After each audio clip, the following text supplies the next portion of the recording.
बिस्मिल्लाहिर्रहमानिर्रहीम।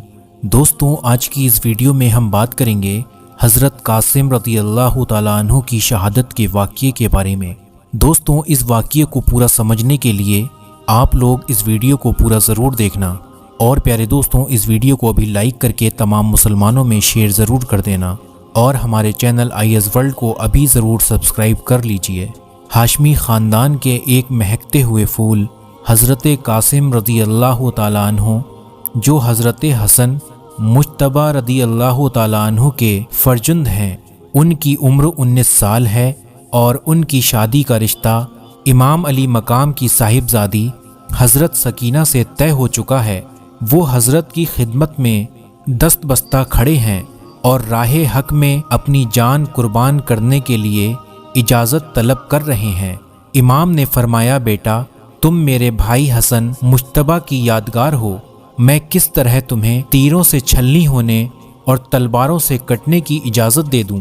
तो हज़रत कासिम रज़ी अल्लाह तआला अन्हु ने अर्ज़ किया, चाचा जान, मुझे दुश्मनों से लड़ने की इजाज़त ज़रूर दीजिए और मुझे अपने ऊपर कुर्बान होने की सआदत से महरूम ना कीजिए। जब हज़रत कासिम ने बहुत इसरार किया तो इमाम पाक ने रोते हुए उन्हें अपने सीने से लगाया और रुखसत कर दिया।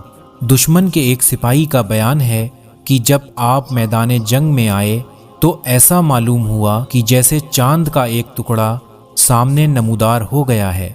उनके जिस्म पर जिरह भी ना थी, बल्कि सिर्फ एक पैरान पहने हुए शौक़े शहादत के जोश में मैदान में आ गए और यजीदी लश्कर से फरमाया, ऐ दीन के दुश्मनों, कासिम बिन हसन बिन अली हूँ, जिसे मेरे मुकाबले में भेजना हो भेजो। उमर बिन साद ने मुल्के शाम के एक नामी गिरामी पहलवान अरज़क से कहा, तुम इसके मुकाबले में जाओ। उसने कहा, मैं हरगिज़ नहीं जाऊंगा कि बच्चे के मुकाबले में जाना हमारी तौहीन है। इब्ने साद ने कहा, तुम इसे बच्चा ना जानो, ये हसन का बेटा है और फातिह खैबर का पोता है, इसका मुकाबला आसान नहीं है। उसने कहा, कुछ भी हो, मैं ऐसे बच्चे के मुकाबले में नहीं जा सकता। अलबत्ता मेरे 4 बेटे यहाँ मौजूद हैं, मैं उनमें से एक को भेज देता हूँ।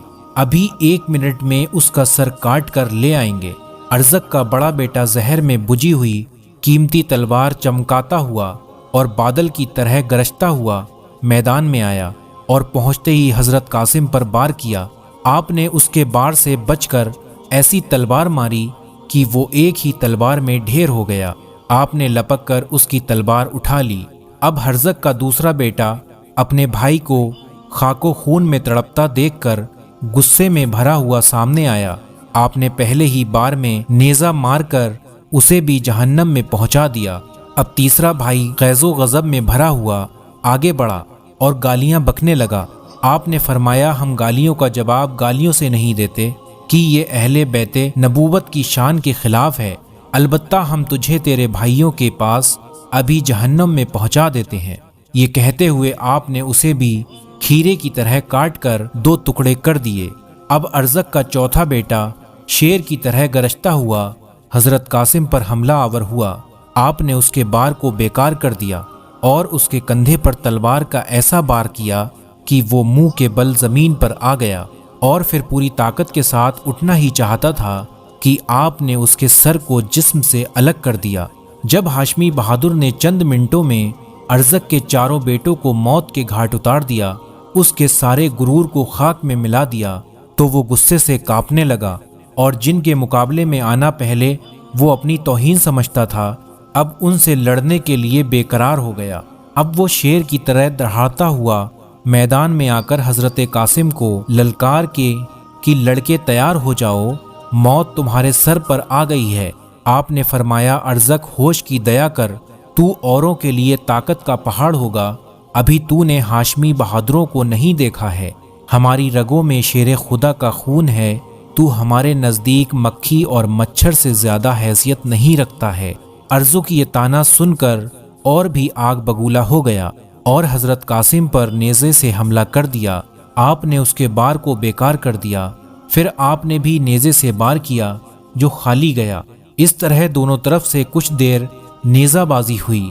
उसके बाद अरज़क ने तलवार खींची तो आपने भी तलवार निकाल ली। اس نے جب آپ کے ہاتھ میں اپنے بیٹے کی تلوار دیکھی تو کہا یہ تلوار تو ہمارے لڑکے کی ہے، تمہارے پاس کہاں سے آ گئی؟ آپ نے ہنس کر فرمایا تیرا بیٹا مجھے یادگار کے طور پر یہ تلوار اس لیے دے گیا ہے تاکہ میں تجھے اسی سے موت کے گھاٹ اتار کر تیرے بیٹوں کے پاس پہنچا دوں۔ یہ سن کر ارزق غصے سے بفر گیا اور حضرت قاسم پر حملہ کر دیا۔ پھر آپ نے الحربو خود اتن کے پیش نظر فرمایا کہ ارزق ہم تو تجھے نہایت تجربہ کار بہادر سمجھتے تھے، لیکن تو نہایت اناڑی ہے کہ گھوڑے کی جین کسنے کا بھی سلیقہ نہیں رکھتا۔ آپ کے اس طرح فرمانے پر جب وہ جھک کر اپنے گھوڑے کی زین دیکھنے لگا تو اسی وقت آپ نے تلوار کا ایسا بھرپور بار کیا کہ وہ دو ٹکڑے ہو کر زمین پر آ گیا۔ حضرت قاسم رضی اللہ تعالیٰ عنہ ارزق کے گھوڑے پر سوار ہو گئے اور خیمے کی طرف آ کر حضرت امام کی خدمت میں عرض کیا اے چچا جان، اگر ہمیں تھوڑا سا پانی پینے کو مل جائے تو ابھی ہم ان سب کو موت کے گھاٹ اتار دیں گے۔ امام علی مقام نے فرمایا بیٹا تھوڑی دیر اور صبر کرو، ان قریب تم نانا جان صلی اللہ تعالیٰ علیہ وسلم کے مبارک ہاتھوں سے جام کوثر پی کر سیراب ہو جاؤ گے، اس کے بعد تمہیں کبھی پیاس نہیں ستائے گی۔ حضرت قاسم پھر میدان کی طرف پلٹ پڑے۔ ابن سعد نے کہا اس نوجوان نے ہمارے کئی نامی گرامی جوانوں کو قتل کر دیا ہے، لہٰذا اب اس کے مقابلے میں تنہا نہ جاؤ، اسے چاروں طرف سے گھیر کر قتل کر دو۔ دشمنوں نے جب آپ کو چاروں طرف سے گھیر لیا اور گھمسان کا لڑائی شروع ہو گئی، آپ کے جسم پر 27 زخم آئے۔